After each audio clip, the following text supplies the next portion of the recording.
What's up? What's up? Kim, you muted, fam.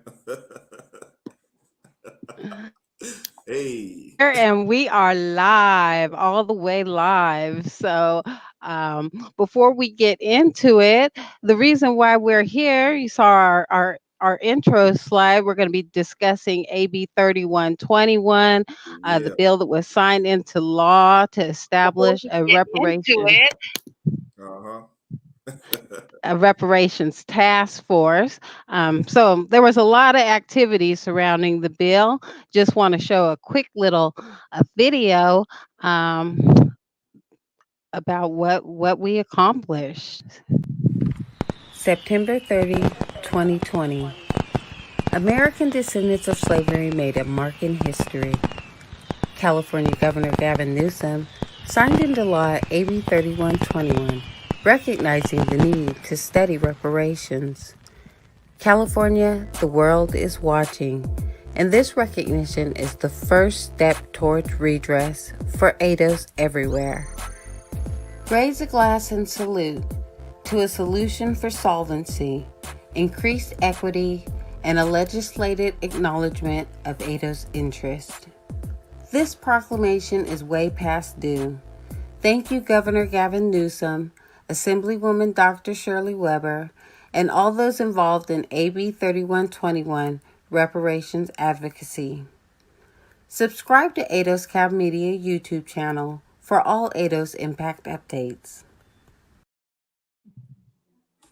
Yeah. So we've got the experts here today to tell us all about it. Salute, everyone. Throw it up, throw it up. And Chris, if you want to start us off with introductions. Yeah, sure. I mean, people know me. Here every week, Tuesday, community call in. By the way, family, we want to hear from you too. So when the number gets on the screen, dial the number, call in. This is your show. We do this every Tuesday, 9 p.m. As you know, community call in right here at ADOSCA Media. The number is 720-740-9699. 720-740-9699. Get on the line now, because this is going to be a hot show. Every show is hot. It's going to be super hot. To my left, right, this person needs no introduction. If you've been paying attention to reparations at all in the past year, you have been seeing this woman. I'm gonna let her introduce herself. This is none other than Maureen Simmons. Maureen, please introduce yourself. For those who don't know. yeah, thank you, Chris, and thank you for having this platform available and for inviting me to come on once again. For those of you that may not know me, my name is Maureen Simmons. I am a former legislative aide for Dr. Shirley Weber, who was the chief author and sponsor of AB 3121. And I had the distinct pleasure of being the legislative aide that did the research, as well as wrote the first draft for ACR 130, which became AB 3121. Thank you, Maureen. If you've been paying attention to the reparations conversation here in California, you've seen Maureen before. Who you may not have seen though, behind the scenes, pulling all the strings, making things happen, is, I think this is to my top left, in the left corner up there, none other than Tiffany Quarles, the unsung hero of the movement, representing ADOS LA. Tiffany, tell the family a little bit about yourself, please. Hey, everyone. I think that was a great intro. I mean, thank you. I'm from LA, South LA. I'm a filmmaker, and I'm also one of the co-chairs of ADOS LA, and I've been working on AB 3121 since we first got involved as ADOS California. I'm a Pisces. I mean, I don't know what else. There you go. Long walks on the Happy beach. to be here. All that. Thank you, Tiffany. Where should we start? Kim, where do you want to start? Let's see here. Let's start at the beginning. That's what I would say. When was the first draft of AB 3121, to the best of your recollection? When did you start writing it, and how long did it take to draft it? And then we also have a question about how many people were actually involved in getting the bill drafted, um, and how long did it take before it was introduced to the legislature? All right. Is that for me? Yeah, that sounds like That Maureen is first, Everybody? Yeah.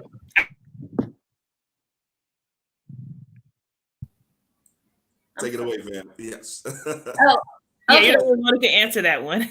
Oh, okay. um, so the first draft of AB 3121 would have happened around June while I was working in Dr. Weber's office. It wasn't called AB 3121 originally. The original language of what became AB 3121 was ACR 130, and that was actually a resolution that Dr. Weber wanted to have written and presented. That would have been around Juneteenth. So I started the research probably around early June. I would say early to mid-June. And some of the research was research that I had already known about. As I've said many times on ADOS's channels, I had gotten my information from ADOS101.com as it relates to ADOS. And as it relates to reparations, that's something that I'd studied. And then as it relates to the specific studies of that, it took me a few weeks to do it. But the original language was just very general language about reparations. So that took about a week. And then the more study took a couple of weeks. By the time I left in late June, it had all of the language, a lot of the research was done. And yeah, and so there were some things that happened after I left because I left in late June. So at that particular point, the California Black Caucus, Legislative Black Caucus, they actually also had some input, and that would be all of the Black legislators represented in the Senate and in the Assembly. And I know some of them had some input in it. Who and at what points they did, I'm not sure, because at that point I was gone. But the meat of it, if you look at ACR 130 and you look at AB 3121, you see the etymology of that, and the meat of that was about mid-June of 2018. Thank you for that, fam. And actually, I want to co-sign what Maureen is saying here, because my first time meeting Maureen was, I feel like it was in the spring of 2019, early summer of 2019 ish, when we actually went to see Dr. Weber's staff about about ACR 130, and lo and behold, myself and my good brother here in Sacramento, Mikaeli, who has done a lot of great advocacy here. We went up there to see the staff about the bill, or about the resolution, and we sit down, and there's a very nice Hispanic gentleman. I forget his name. Tony. Right on. And then all of a sudden, Maureen walks in, right? And I didn't know, I didn't know who it was then, And I think one of the first questions, that you have for us was, what is your connection? What do you know about the ADOS movement? And I was like, I was taken away, because I was like, first of all, we went up there. I think we went up there with the ADOS shirts on. I mean, we may or may not have, but it was, I was impressed, and I was somewhat surprised, but I was definitely impressed that you had already known about the movement, and you had told me that you had already been following Dr. Sandy Darity's work, Antonio Moore's work, Yvette Carnell's work. So I wanted to just add that in there, because that was the first time sort of I connected with Maureen, and I know we'll do a timeline at some point soon. But yeah. Yeah, and I want to correct something. I said 2018. Y'all have to forgive me. It was actually 2019. And only when you said that, I'm like, oh, you know what? My time is going by so fast for me. But it was 2019. And you're right, Chris. I actually had only started working on the bill probably a couple of days. And immediately when I got the okay from Dr. Weber's, that I could research reparations and present my research, because at the time there was no bill. That wasn't on Dr. Weber's radar. It really was after research. And I think when I had nothing done, I immediately reached out to Antonio, sent that email and said, please, get in contact with me. I'm in the legislature.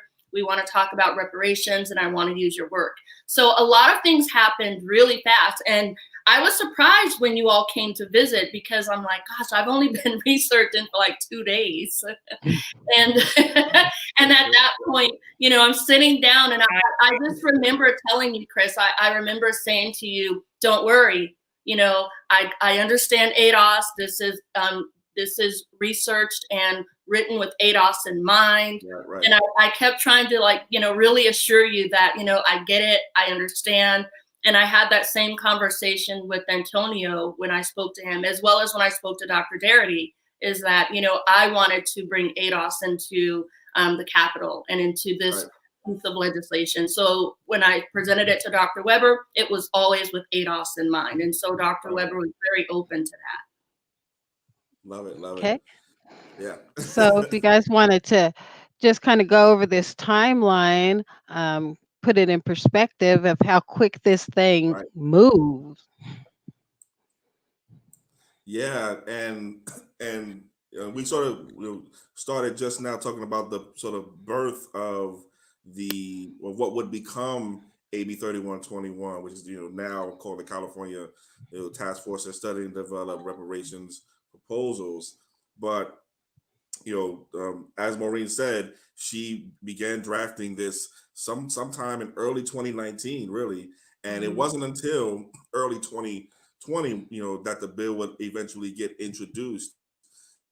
From our perspective here in California, with respect to ADOS California, we began our preparation for what we thought might ultimately be an actual reparations bill sometime in the summer of 2019, because we were expecting that there would be a follow-up to that ACR 130 resolution. And for the family out here, you should know a resolution is different than a bill. So a resolution is different than a bill. It doesn't have the force of law. A resolution is more like a public statement of some sort of sentiment from the legislature. It's definitely important, but it's not the same thing as a bill, right? That actually makes some action happen. It makes something happen in the real world. So,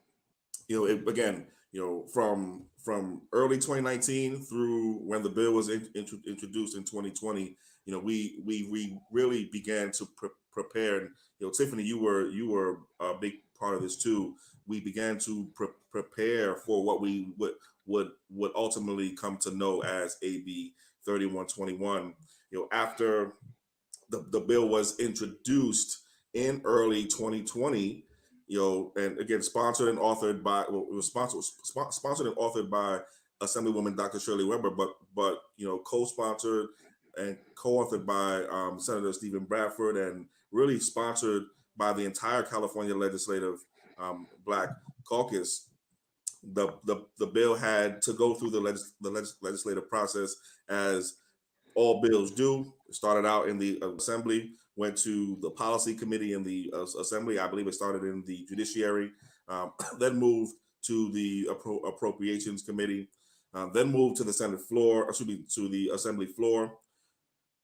From there, we were very successful in getting what was an overwhelming bipartisan vote of approval out of the Assembly.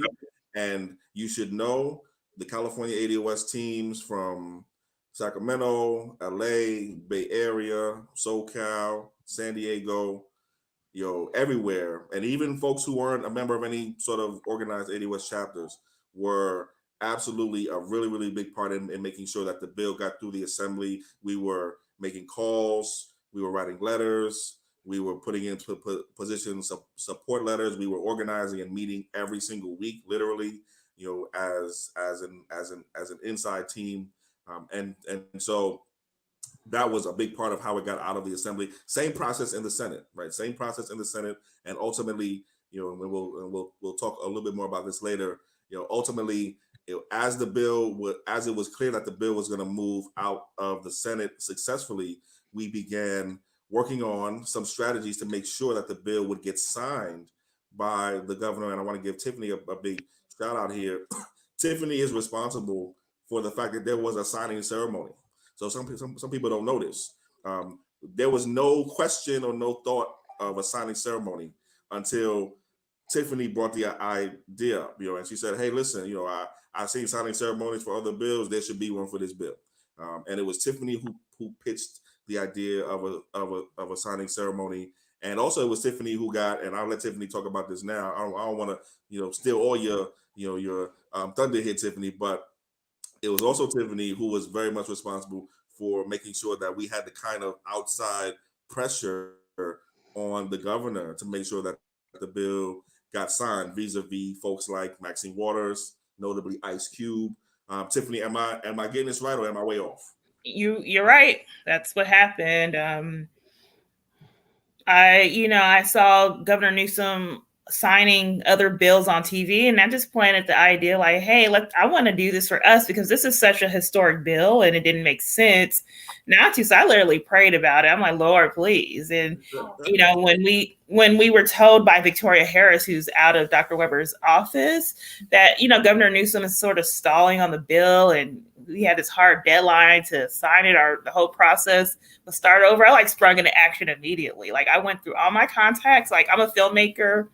Because they say if you can get prominent people to help put pressure on Newsom, that will help. So I sent it out to everyone in my Hollywood network, and Ice Cube. He showed, we were already kind of working with him. I reached out to him. He's like a family. He's a family connection. His aunt was really good friends with my great grandmother, and nice. And he also works in the industry, but I couldn't find him through my family contacts. I just found, dug really deep to find him. And we had a meeting with him. Chris was there, and it was just perfect timing. We were already talking to him, and we needed a big name to get Newsom to sign it. So I asked him, he said yes. I asked Maxine Waters. She said yes, even though we got, I got an earful from her, but she did call Governor Newsom. That's a whole other show.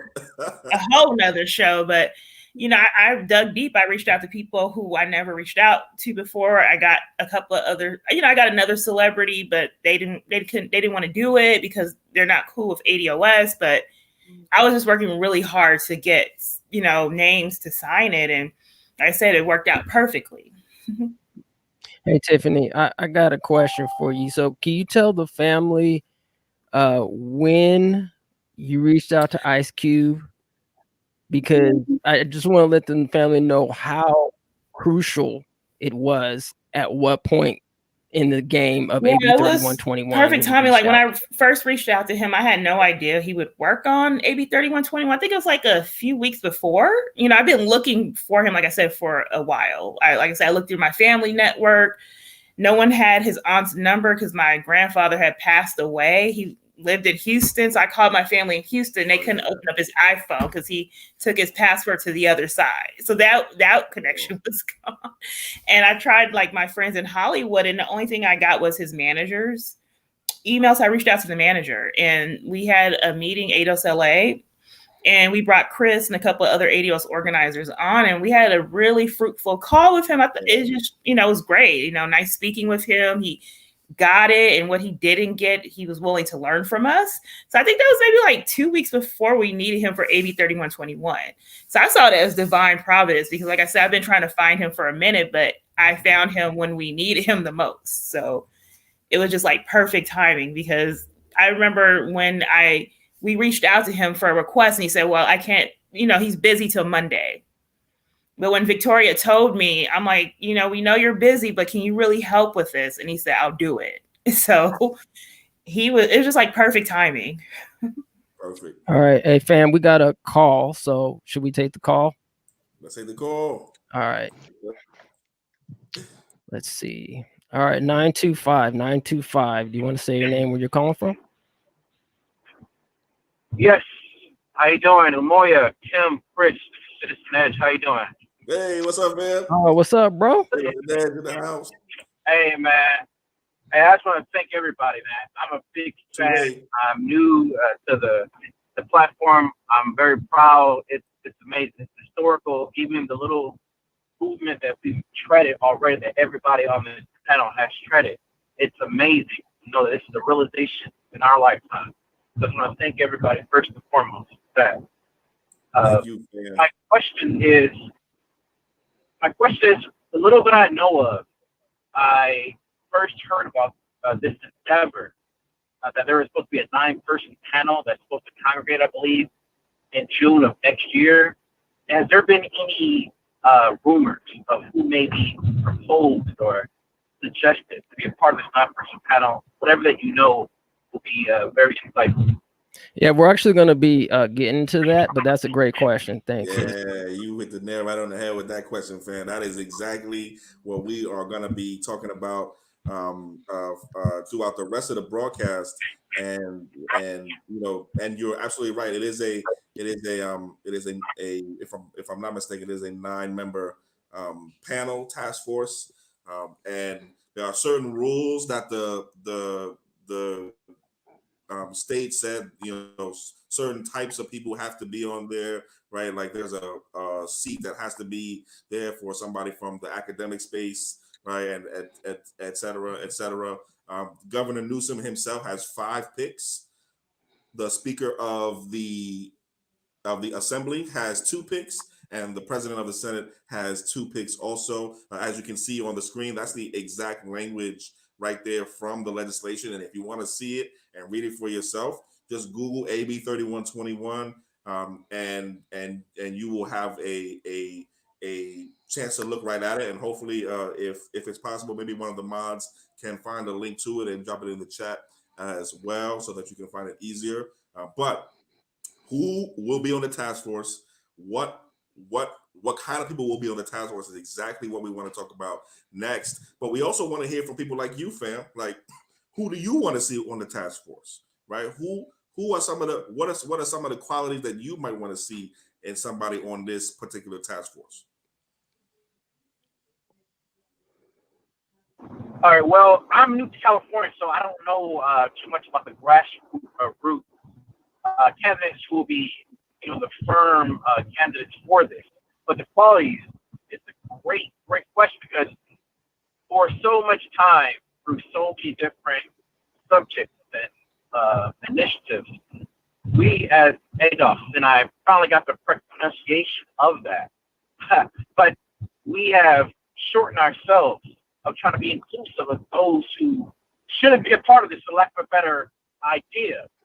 So I want people who are strong and firm and grounded with a direction and are rooted in trying to legitimize our unique group who has been left out through history, so that we do not lose track of what this is all about, like so many other endeavors have been lost, whitewashed, and tainted. That's all that I look for. That simple yet that hard quality that I wish, doesn't matter what candidate, but if you have that, you have my vote, you have my support. That's all that I want, for not to be lost in the track. Perfect. I actually couldn't agree more, to be honest. And I don't know what but maybe let's just throw it to the panel right now. Do either Maureen or Tiffany, what do you think about what the brother Citizen Edge just said in terms of what he's looking for in someone on the task force, and what's your response?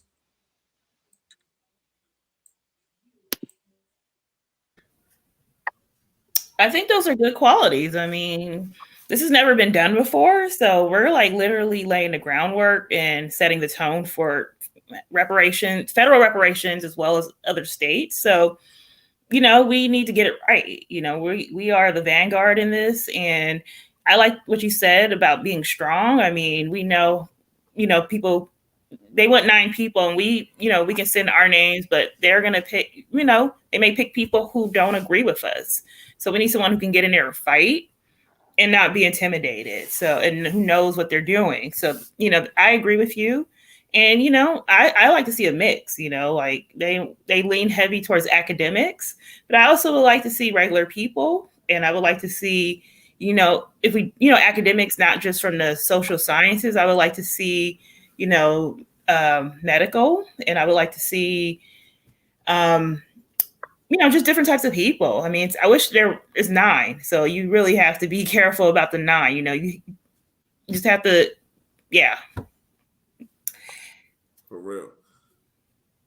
Oh, sorry. Go ahead, Maureen. I didn't mean to cut you off. No, that's okay. I want to echo what Tiffany just said, in that, and also the caller, in that we do want someone that's strong, because keep in mind that this panel, this task force, will make recommendations to the legislature. So it really is that they will become the voices for what reparations or reparatory justice looks like in California.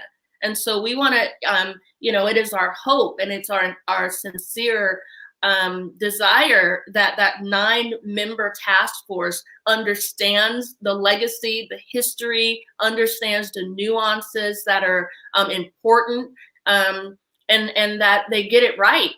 I mean, I think Tiffany said it best. We want them to get it right, and this will become a linchpin for other states. And certainly we know that the federal level is HR 40. They're looking at this as well, and hopefully they will begin to move quicker. But we know there are a lot of other issues with HR 40, notwithstanding the language, but just the makeup of the Congress, and just a lot of other issues that are dealing with legislation. So California, this is an opportunity to set history yet again. History in getting it signed, but history in coming back with that 9-member panel and having something tangible that we can begin to see, finally, justice for the hundreds of years and generations that we have suffered under oppression in this country. Now, Maureen, I want to put you on the spot real quick. If you were offered a position, a spot on the task force, what would your response be? No. What? And why? Yes. Because I know that how monumental this is. I mean, when I sat in the legislature and I went to Dr. Weber and I wanted to write this legislation, it sounded good at the time, right? It really did. I mean, my heart was in the right place. I believed in it. I was gunning for it. I was fighting for it. I prayed about it.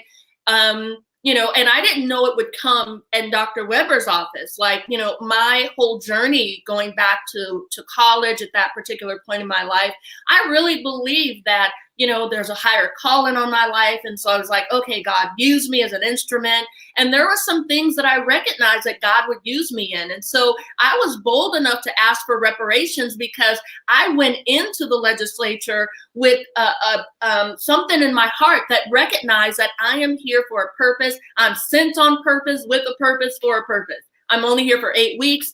And I was like, God, open the door. And when they said I could go in, I'm in. I was ready. People go, how could you do this in such a short time? Because I was sent there to do it in that time. Amen. I believe God put me in the legislature. Amen. I had already had that in my heart to do it. And so I know that that was the call on my life at that time. But I also recognized that there are other people that will be called to get it to the other side. So why would I say no? Because I recognize that what I was sent to do to get us to this point, that was what I was supposed to do. That's my contribution. That's my part in it. I think that there's so much that when Dr. Weber and I and you know, other members of the staff talked about what this would look like, Dr. Weber was really adamant that she said, I don't want this to become a one-time payment where people get a check and it goes away and then we don't remember where we were. There's a lot of significance on this. And I don't believe that I have that level of depth that I would want to see on this task force. And that's just the honest truth. You know, I think that I want people that are experts in that have been, that understand the economic damage that's been done, psychological damage that's been done. I don't have that expertise. And so I want someone on there that understands that can do us justice. And humbly, although it sounds good, I know my skill set. So that's not my calling. And can I just echo what you're saying about, you know, how you feel like God has called you to do this? I feel the same way. Like, just the doors that have been opened, it just seems like some of them just seem so easy. I can't explain it. Like Ice Cube, perfect timing. You know, Maxine Waters, I've been trying to get a hold of her forever, you know, but when we needed her for this moment, she showed up. And it was just so crazy to me because we worked really hard, but there were obstacles. And it just seemed like every time an obstacle came up, everything worked out. You know, there was a 11th hour change of the bill. I don't know if we want to talk about this, Chris, how someone went in and kind of changed the language at the very last minute. Oh yeah, we was at war. Yeah, we was at war. Yeah, listen. No, that was crazy because, you know, we had one of our ADOS LA members, Marcus Champion. He's our treasurer, who basically was able to, you know, we spoke with Victoria Harris and we asked if we could tighten up some of the language about the recipients. And at first she was reluctant, but then she said, okay, you got 24 hours. Okay. And this is, you know, the bill, AB3121. I think it was in the Senate.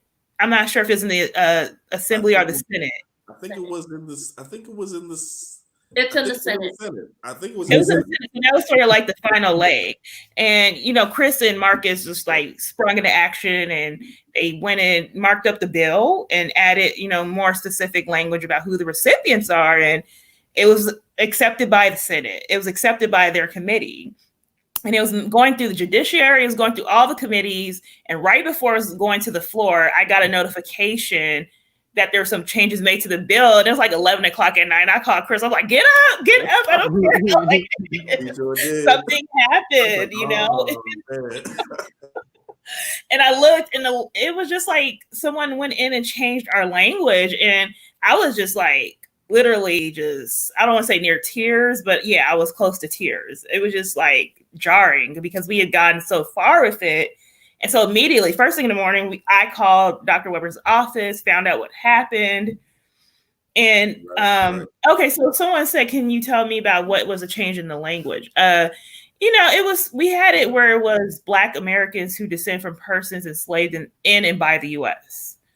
And, you know, Marcus actually spoke with someone at a policy group who said this was good. And like I said, the California State Senate accepted that language. That is a very tight definition. It's ADOS, you know. But someone went in and said, okay, what did they change it to? They added language that said, you know, with a special or with a not a special consideration, but it was language that made it not so clear about who the eligible recipients were. And one thing about the ADOS case for reparations, right, is that we are very specific about who the recipients are, right? We have a Black agenda online. Our Black agenda is for all Black people, but when we talk about reparations, we're talking specifically about those of us who built this country, right? Black Americans who descend from U.S. chattel slavery. And no one had a problem. You know, the Senate is predominantly Latino and white. They had no problem with it. So we found out who changed it and why. And it was actually other ADOS people who aren't affiliated with our movement. But we found out who did it. And we just literally, you know, I called them, you know, I'm like, listen, what happened? Why did you do this? And he was like, I'm in court. I'll call you back. And so he did. And we were on the call, I think hours and hours trying to negotiate with them because they're a powerful institution. And, you know, they were listening to us and they were kind of giving us respect. Okay. Yep. And so, you know, we finally came to a sort of agreement. Yes, we did. But it was hours and hours. Like, people don't see that part, you know, going back and forth with Dr. Weber's office, and we got Dr. Dare. It was just like a frenzy, okay? And it was. Yeah, we had Dr. Darity jump in, we had Tone jump in, we had Yvette jump in. Oh yeah. Okay. Plus the California team. Marcus, Chris, and I sat for like my whole day. I had plans, and that just kind of took over our whole day. But it was for this bill, and absolutely. I was like, I don't want to see those people, you know, disappointed and let down another time. That's why I kept fighting, you know, because I feel like, you know, we came this far. And one of the things that they told us was, oh, we don't think this will pass because it's too specific. And we're like, we're at the last voting committee. This will pass. No one has a problem with it but you. And their reasoning was they felt like a lot of Black scholars in California would criticize that it was too specific for us. So that was their reasoning for changing it. And they didn't want to fight. And Chris was like, we are willing to fight. Okay. We don't run from fights. And I think that made an impression on them. Yeah, we had to go balls to the wall to give the last give the expression. And you will be proud, and I've said this in sort of closed settings. And fam, you are getting the inside scoop right now. You would be proud of Tiffany. You will be proud of Marcus. You'll be proud of myself. You will be proud of the entire coalition that is ADOS California for how hard we fought to make sure that there was a focus on the people who built this country, right? I mean, you know, it goes without saying, but I mean, you would be proud, and Tiffany's absolutely right. At that last call, we were threatening to take the whole thing down. I mean, we were that serious because it's that serious that we were at the finish line. We were like, we will pull the plug on this, okay? Because we can't waver on that. You know, we can't compromise on that. That is like a pillar of just the ADOS movement. So that was a test for us. I think some people might have sold out, but we did not. And, you know, I'm really proud of the work we did. I feel like I grew a lot as a person. I think I've seen growth in all of us, Chris, Marcus, like we've all kind of just, you know, stepped into the role, and we were forced to deal with challenges like that, and we overcame them. Yeah. And what a ride that was. And definitely we had some great questions in the chat too that I don't want to miss. And I do want to make sure that we get to, but we would not be here if it weren't for folks like Maureen, folks like Antonio, folks like Yvette, folks like Dr. Darity, folks like Tiffany, folks like everybody in 80 West LA, Bay Area, Sacramento, San Diego, SoCal, now also the San Bernardino family, also the Fresno family. You know, this was a group effort, and we have more work to do, obviously, because now is the time when people are getting chosen. And, you know, people are starting to choose now who should be on the task force, who should be recommended. And family, we do want to hear from you. One of the things that we have taken upon ourselves to do, and this is unique, nobody else is getting community input and community feedback for who should be on the task force. There's no other group out here asking you in the audience, who do you want to see on the task force? Hey, Chris, Chris, we have a comment. I think it's a pretty good comment in the chat. Let's see here we had it, but I don't know where it went. Bruce Jones says, does panelists have to live in California? Yes. At first we weren't clear, but we got, you know, the governor's office did confirm that, yes, they want the picks to be residents of the state, which makes sense. You know, it's a California centric bill. It would cost more money, I guess, to, you know, right now everything's virtual, but there may come a time where they do meet in person, possibly.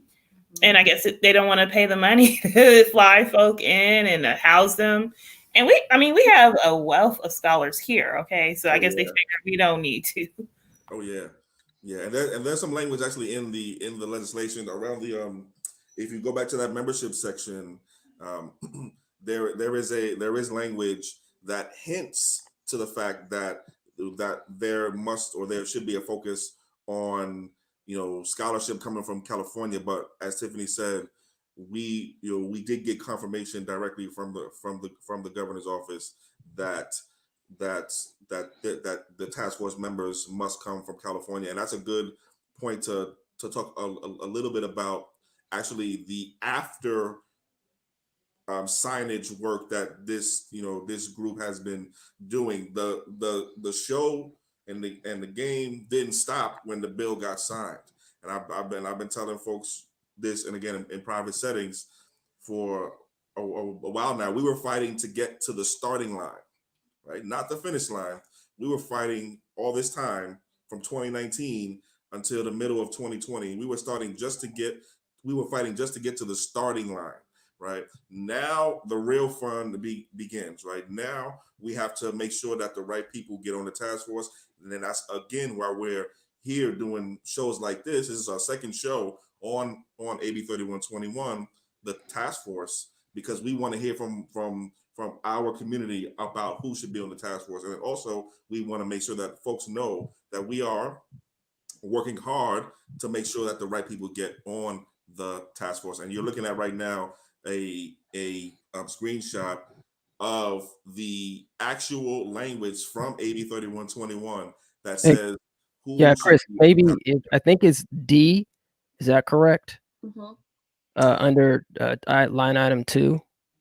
D, and also right. So you're looking at D, and then you're also looking.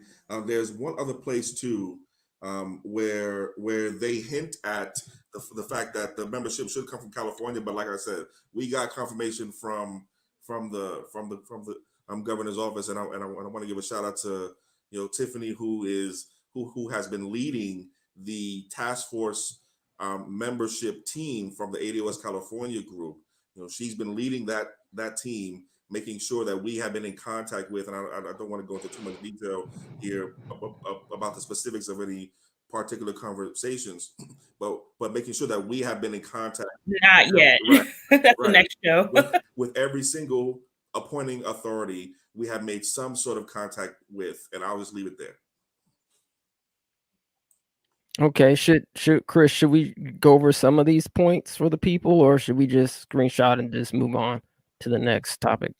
I think we covered some of this at the last show, but definitely if folks are interested, there should be a link in the chat, and you want to look at Article 3 membership. I would recommend that you read the whole bill, though, especially that summary where California is telling on itself and is talking about what our state's involvement with slavery was.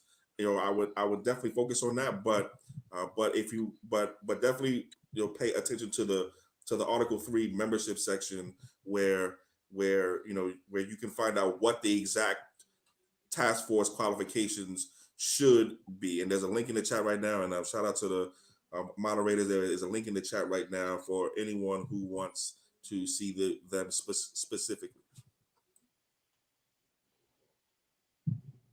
All right, dope. So, Chris, that document you referenced, was that the 25-page document that went into great detail about California's culpability in even though it wasn't a slave state, they certainly responsible for Jim Crow and all of the subsequent. Who was responsible for drawing up that document, Maureen? Did you have a hand in that? Yeah, let me pass that to Maureen. Yeah. So one of the ways that we looked at California's complicity is when I started researching the gentleman that you were referencing. His name is Anthony DiMartino, and Anthony was the legislative director in Dr. Weber's office during my time there. And they had already started to research insurance companies and California's complicity. So they had some knowledge. There were insurance companies in California that had already come forward, I believe, maybe a year or two prior to my time in Dr. Weber's office, where they were they had some form of, it wasn't a full reparations study, but they were looking at how to identify the descendants of particular slaves that were in California, because California had a law that kept freed people enslaved, and they did that for about 50 years. And so there were, we had documents, and we knew, you know, who it was. We just didn't know who the descendants were. So my study actually built upon that, and then began to look at California outside of insurance companies.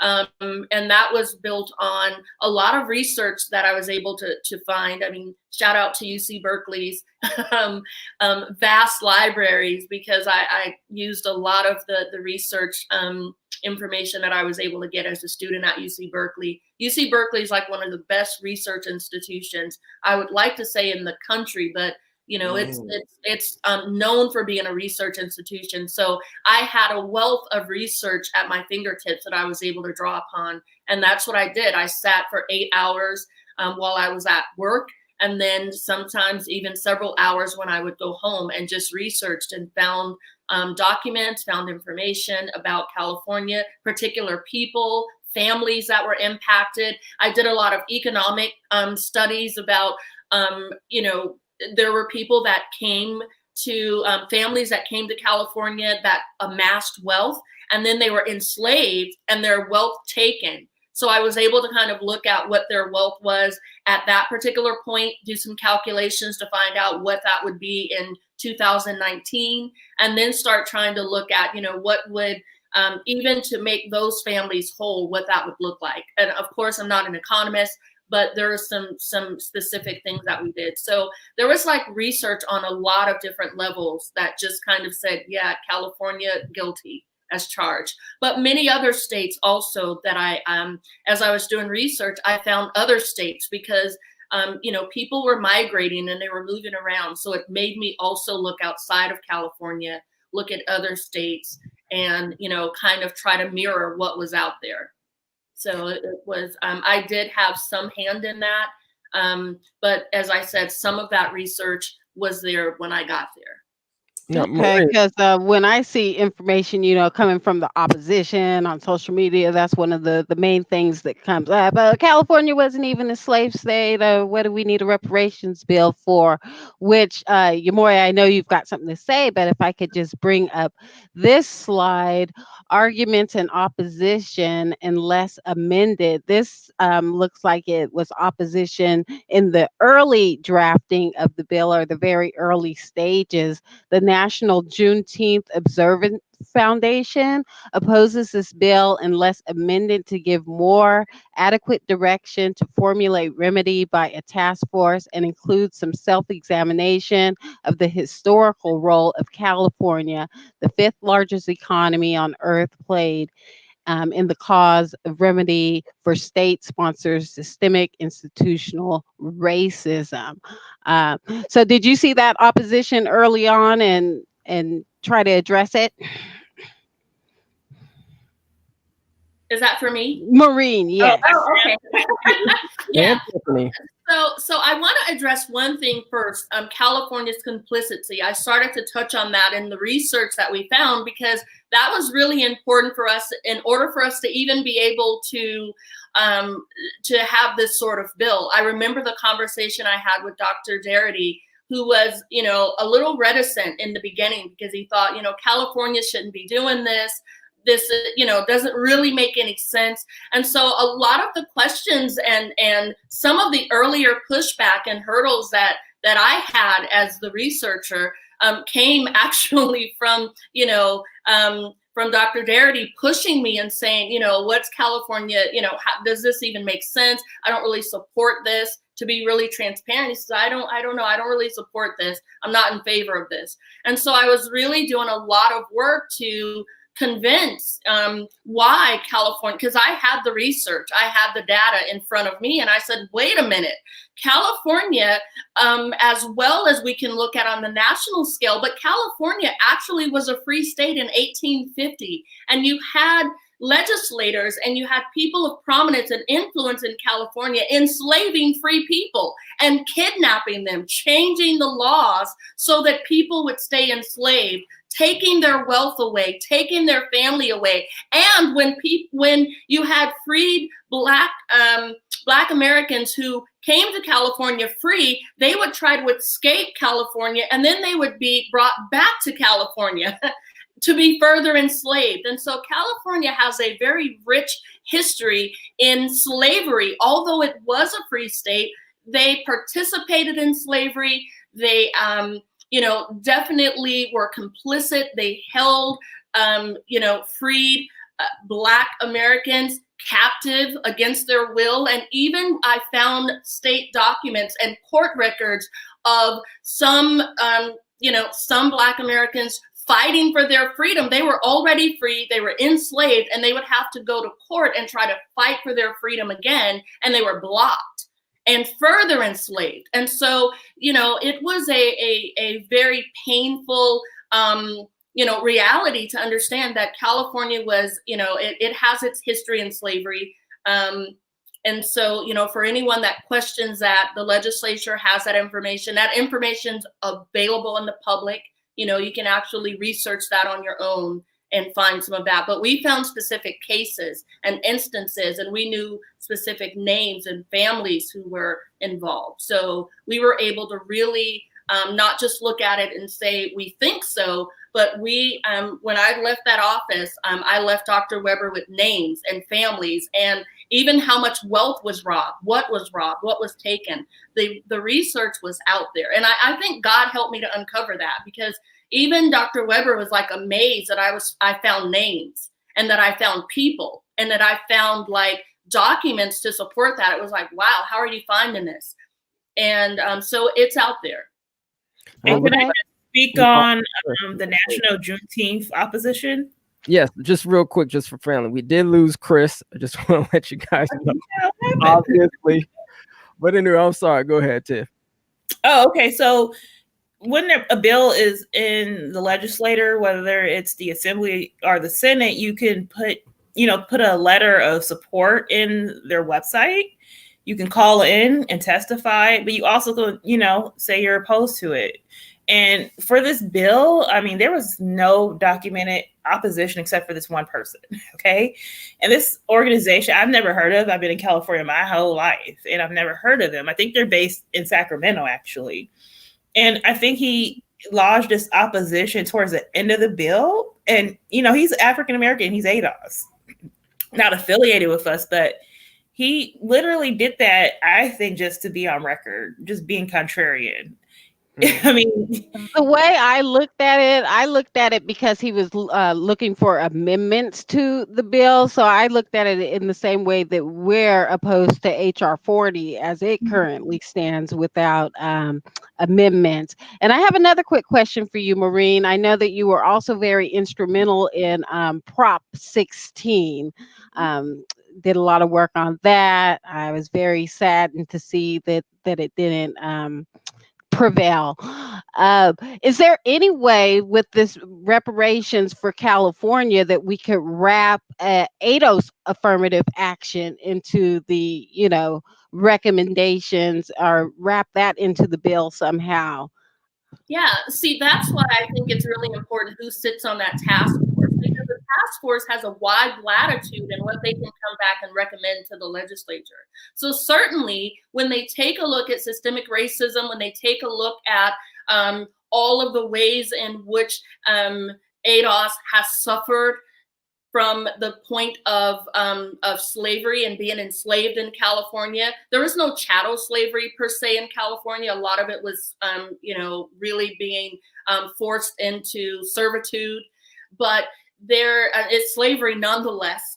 And so there is wide latitude. And so that's why I say that we really want experts sitting on that task force, because they're able to come back and recommend things like that. They're able to come back and say that because of the historical and systemic racism that's been pervasive in California that has affected ADOS, here's our recommendation. So that could be economic, that could be also systemic things that would include making ADOS a protected class. Making ADOS, have certain, long-standing, if you want to call it, benefits that supersede any sort of financial reparations. And so I would like to see that happen. And I think that that would go a long way for setting the stage for other states as well, because I believe that ADOS should be a protected class, because we see that just the systemic racism that's pervasive. You can't change people's psychology and their mind, and you can't change their biases. And so because we know that that's so embedded in people, I think our greatest protection would be that we have some solid ground to stand on when we recognize discrimination, to be able to bring justice claims against that in the future. Because I see this as being part of America's thread until we get another generation of people to rise up. To sit on the task force. I certainly wouldn't be opposed, and I would, raise my hand for that if you were selected. Thank you for your service. Thank you. Thank you. And I was going to ask Maureen, is that 25-page document somewhere available online? Or because I know they did mention in some of the legislative meetings, so I don't know if that's something that.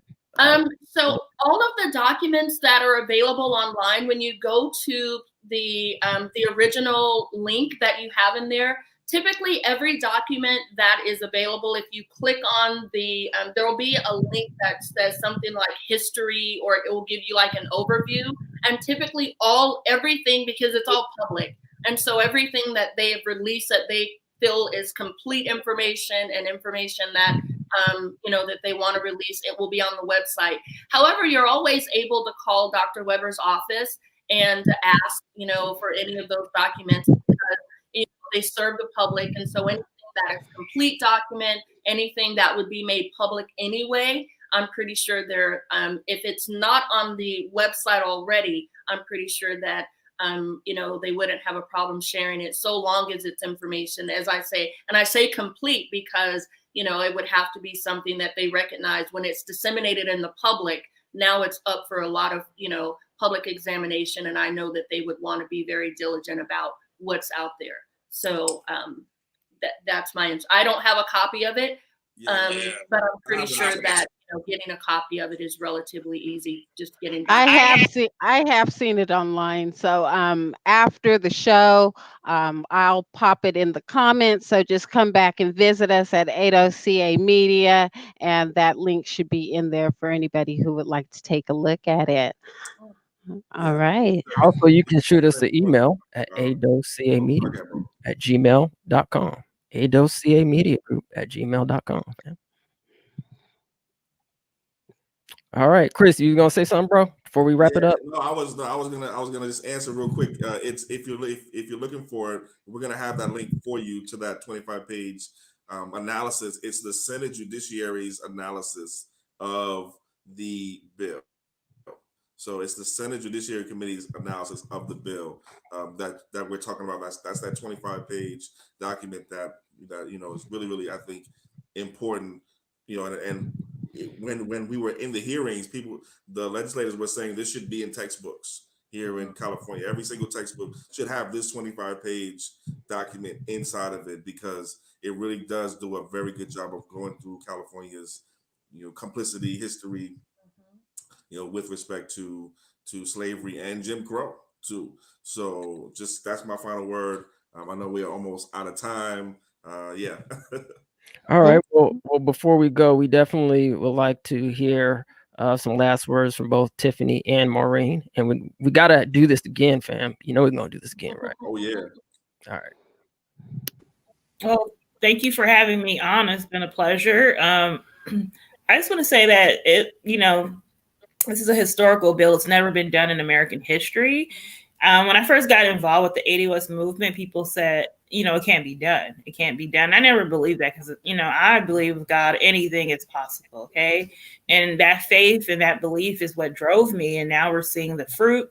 I'm excited. I feel like, we are, as the ADOS movement, we are literally changing the course of human history here. Okay. Because when we get reparations, that's going to change everything. So we are the people that God chose to do this, and that is a huge honor, and I'm excited. I want to thank Chris and Maureen, and I want to thank ADOS California for having me.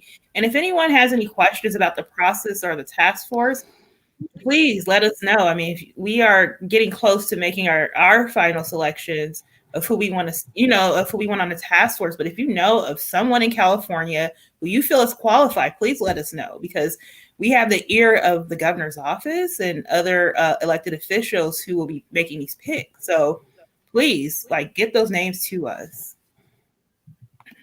And if you want to do that, you can send it to the ADOS California email, and they'll pass it along to me and other members of the task force team. That's ADOSCA Media Group at gmail.com. ADOSCA Media Group at gmail.com is the email for all of our own community's recommendations for who should be on the task force. Maureen, you have any final thoughts? Yeah. So I just want to say, just a huge thank you to ADOS and to everyone that's on this panel for the encouragement that you continue to give me, for the inspiration that you continue to be to me. When I started to research this reparations bill, and even when I met with Chris or Antonio, that was really my extent of relationship with ADOS in terms of direct contact with people. I was basically someone just watching Antonio and Yvette behind the scenes and wanting to know what I could do and what my part is in advancing ADOS's cause. And so the love that I've been shown once everybody kind of put a face to that bill has been so encouraging for me, because at that point I was deep into Prop 16 and I'd almost forgot about AB3121 because I was just kind of moving forward. So from the bottom of my heart, thank you to ADOS. Thank you to all of the other ADOS communities out there that are listening in, for all of the love, support that you continue to spring my way. It encourages me. It makes me want to do even more to ensure that not only do we have it at the federal level, but I believe every state that was complicit should also do their part. I'm in favor of a federal reparations bill, but I strongly and wholeheartedly believe that at every level that we've been wronged, that we need to have justice at every level. That's every city, state, and country. We also need to look at how internationally, because this was an international affront, and I'm believing, God, that we will also have justice internationally, and that once and for all, that we will be made whole. So thank you so much. I love you all, and I appreciate you so much. Thank you. Yes, we are collecting it all. I love it. Love, fam, love. And I'm gonna throw it to the host, throw it back to the host with the most, Kim, and you more to close us out. But I just want to say a special thank you. Well, one, I want to co-sign everything Tiffany and Maureen said, and just send a special thank you to the ADOS community out here, the people watching, the people who ain't watching right now but gonna watch the replay. Everybody who went to the meetings, who called in, who gave emails, who talked to their friends, who shared a post on social media, who was in the comments on social media, et cetera, and everybody that's to come. Also, this is only going to grow bigger. So plus Tone, Yvette, Dr. Darity, of course, Dr. Weber, and also the ADOS California teams that are right now still working hard to make sure that we get this right. So that's my last word, and I'll throw it back to you, Kim, and you, Moya, to close us out. Any closing thoughts, you, Moya? No, not really. I just appreciate Tiffany and Maureen, and obviously Chris and Kim. Hold on. I gotta say a special shout out to you, Moya. Moya has been covering this on the ground since day one. We've been coming to my crib getting video from day one. All right. If you go back into the archives of the ADOSCA Media channel, you will find some clip from last year. All right. You Moya, he had, and you as well as Kim, who have been getting us great coverage here in Sacramento on the ground as we were going into the hearings. as we were, inside of the hearings, as we were coming outside the hearings, every single hearings that we had, YouTube were there getting amazing video content, and we would not be, where we are today without the both of you also. So we got to give y'all flowers while y'all here. Y'all definitely deserve them, and yeah. Well, thank you, Chris. Well, everybody has certainly been beasting it. I mean, my first meeting with ADOS Sacramento was February the 29th. That was the last event I went to before the world shut down, and we ended up in COVID. Kept in touch with Chris a little bit because I was producing some community content. He provided me some information on ADOS homelessness in Sacramento. And a couple of months later, he's like, "Oh yeah, we've got these hearings coming up. Come out and support." And I was right there with it. May 11th was the first event or the first outing that I went to since the COVID shutdown. So it was the last event and the first event, and it's going to be the next event if I have anything to say about it. So.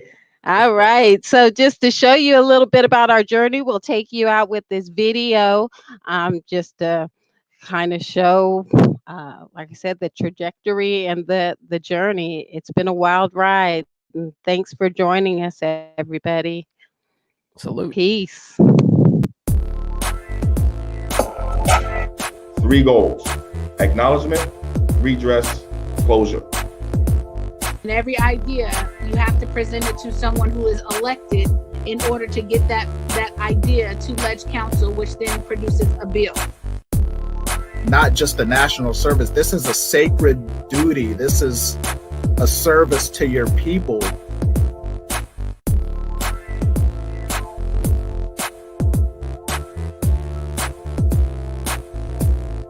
Whereas the black line is largely a bulk of people that were enslaved and locked to the bottom of America. ADOS Sacramento, ADOS California, strongly support AB3121. Please vote aye. Please vote yes. Which the whole culture has been adosified.